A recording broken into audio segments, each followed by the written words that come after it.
রাসূলুল্লাহ সাল্লাল্লাহু আলাইহি সাল্লাম মসজিদে নববীতে খুতবা দেওয়ার সময়, জুমায় খুতবা দেওয়ার সময় তিনি একটি খেজুর গাছের গুড়ি মানে কি, খেজুর গাছের কাণ্ড মানে মূলের উপর দাঁড়িয়ে তিনি খুতবা দিতেন। এখন যখন প্রেজেন্স উপস্থিতি বেড়ে গেল মসজিদে নববীতে, তখন তো অত নিচু জায়গায় যদি খুতবা দেয় তাহলে তোর পিছনে লোকেরা দেখবে না। এই জন্য একজন সাহাবী এসে বলেন, ইয়া রাসূলুল্লাহ, আপনার জন্য একটা মিনার বানাই, মিম্বারটা যেন একটু উঁচু হয়, যেমন আপনি দেখতে পারেন 1 2 3 তিনটা ধাপ থাকবে, তাহলে আপনি একেবারে সবার উপরে দাঁড়াতে পারবেন। 3 নম্বর ধাপে দাঁড়াবেন বা 2 নম্বর ধাপে দাঁড়ালেন, তাহলে অন্যান্যরা আপনাকে দেখতে পাবে। রাসূল সাল্লাল্লাহু আলাইহি ওয়াসাল্লামের জন্য বললেন, ঠিক আছে, বানিয়ে নিয়ে আসো। বানিয়ে নিয়ে আসা হলো। ভালো গল্প, চমৎকার গল্প। বানিয়ে নিয়ে আসার পর রাসূলুল্লাহ সাল্লাল্লাহু আলাইহি ওয়াসাল্লাম পরের খুতবায় ওইখানে জুমায় ওইখানে তিনি দাঁড়িয়ে খুতবা দেওয়া শুরু করলেন। রাসূল সাল্লাল্লাহু যখন দেখলেন দ্য মসজিদ ওয়াজ ভাইব্রেটিং, এবং তিনি আবার আনিন অর্থাৎ খুবই চিকন কণ্ঠে কে যেন কাঁদছে, গুঁ করে কাঁদছে, এরকম তিনি আওয়াজ শুনলেন।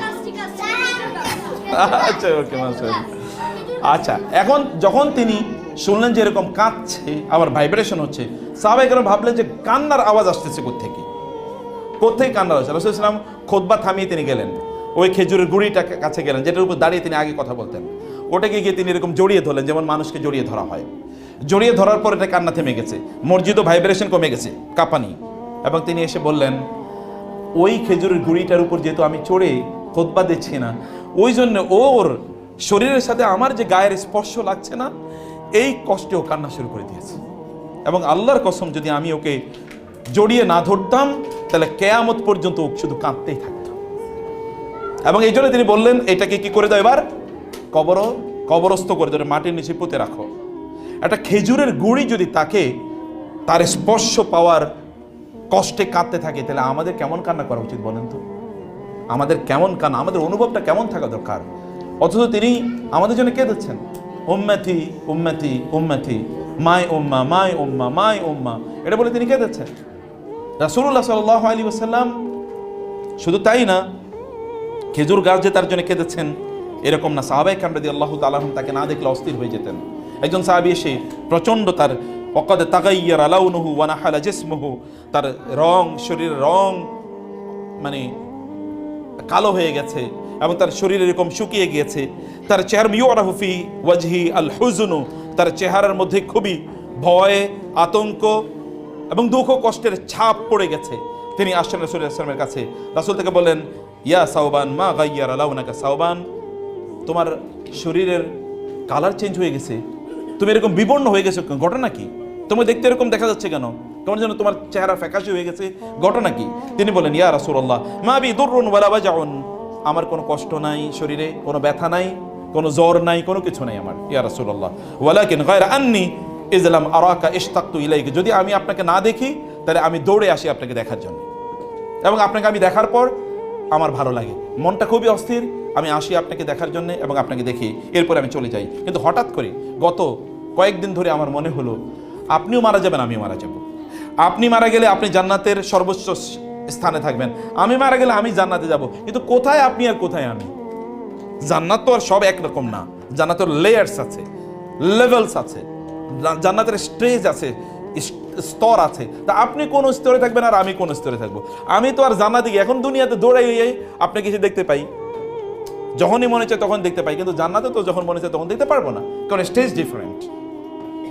রাসূলুল্লাহ সাল্লাল্লাহু আলাইহি ওয়াসাল্লাম তার অবস্থা বুঝলেন, এবং অবস্থা বোঝার পর রাসূলুল্লাহ সাল্লাল্লাহু আলাইহি ওয়াসাল্লাম তাকে লক্ষ্য করে বললেন, তুমি কি জানো না হে সাওবান, আনতা মা'a মান আহবাবতা, the person will be in the paradise or in the hellfire with the one whom he or she loves, একজন ব্যক্তি যাকে ভালোবাসেন কিয়ামতে জান্নাতে অথবা জাহান্নামে তিনি তার সাথে থাকবেন। তুমি যেহেতু আমাকে ভালোবাসো তুমি আমার সাথে থাকবা, তুমি যেহেতু আমাকে ভালোবাসো আমার সাথে থাকবা।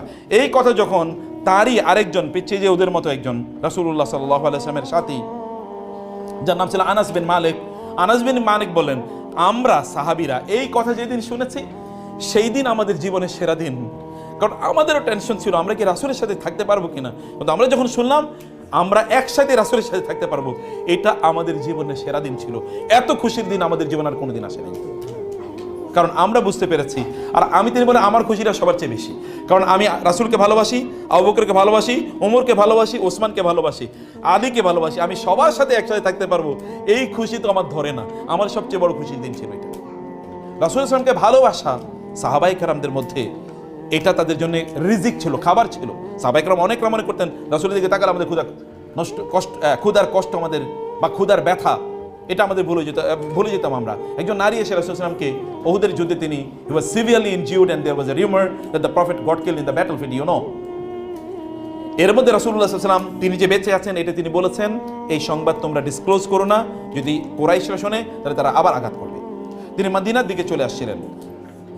একজন নারী, এরকম অনেক ঘটনা ঘটেছে, একজন নারী তিনি দৌড়ে আসছিলেন, এসে জিজ্ঞেস করলেন what about the prophet of Allah, রাসূল সাল্লাল্লাহু আলাইহি ওয়াসাল্লাম কেমন আছেন? রাসূল সাল্লাল্লাহু আলাইহি ওয়াসাল্লাম সাহাবীরা কারণ রাসূল এখন অনুমোদন দেয় নাই, কোনো উত্তর দিচ্ছে না। তিনি আবার বললেন এই রাসূল কেমন আছেন বলো। তিনি আবার উত্তর দিলেন, মানে কেউ উত্তর দিল না। তিনি আবার জিজ্ঞেস করে রাসূল বললেন যে যুদ্ধের ময়দানে তাকে বলে দাও যে যুদ্ধের ময়দানে তার ভাই শহীদ হয়েছে, তার ভাই শহীদ হয়েছে। তিনি বললেন আমি আমার ভাইয়ের ব্যাপারে জিজ্ঞেস করি না, আমি রাসূলের ব্যাপারে জিজ্ঞেস করেছি। রাসূল সাল্লাল্লাহু আলাইহি ওয়াসাল্লাম বললেন ওকে বলে দাও যে যুদ্ধের ময়দানে তার বাবা শাহাদাত বরণ করেছেন। কে? বাবা। বলে আমি তো আমার বাবার ব্যাপারে জিজ্ঞেস করিনি, I asked you about the prophet সাল্লাল্লাহু আলাইহি ওয়াসাল্লাম। তিনি এবার বললেন তাকে বলে দাও যে তার স্বামী যুদ্ধের ময়দানে শাহাদাত বরণ করেছেন। এবারে নারী বললেন, একজন নারী তার স্বামী মারা গিয়েছে। আমার ওয়াইফ আজকে সকালবেলা গল্প করতেছিলাম, তো গল্পের এক পর্যায়ে বহু বিবাহ নিয়ে আলোচনা হচ্ছিল আর কি, যে বহু বিবাহ কি স্পিরিচুয়াল ইন্টেলেকচুয়াল আলোচনা। আমার বহু বিবাহ করার কোনো সাধনাই সাধ্য নাই, কিন্তু আলোচনা চলছিল। উনি আমাকে শুধুমাত্র বললেন আমার স্বামী যদি বহু বিবাহর কোনো প্রশ্ন করে দিন তোলে তাইলে আমি শুধুমাত্র এই বাসা থেকে চলে যাবো, আমি আর এখানে থাকবো না।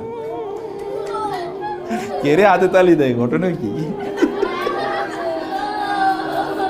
কারণ ওরা মায়ের ব্যথা তো বুঝে। যাই হোক শোনেন, মানে গল্পটা নারীরা they can share everything but they don't think of sharing their husbands. তারা সব শেয়ার করতে পারে কিন্তু হাজব্যান্ডের ভালোবাসা, কারণ কি?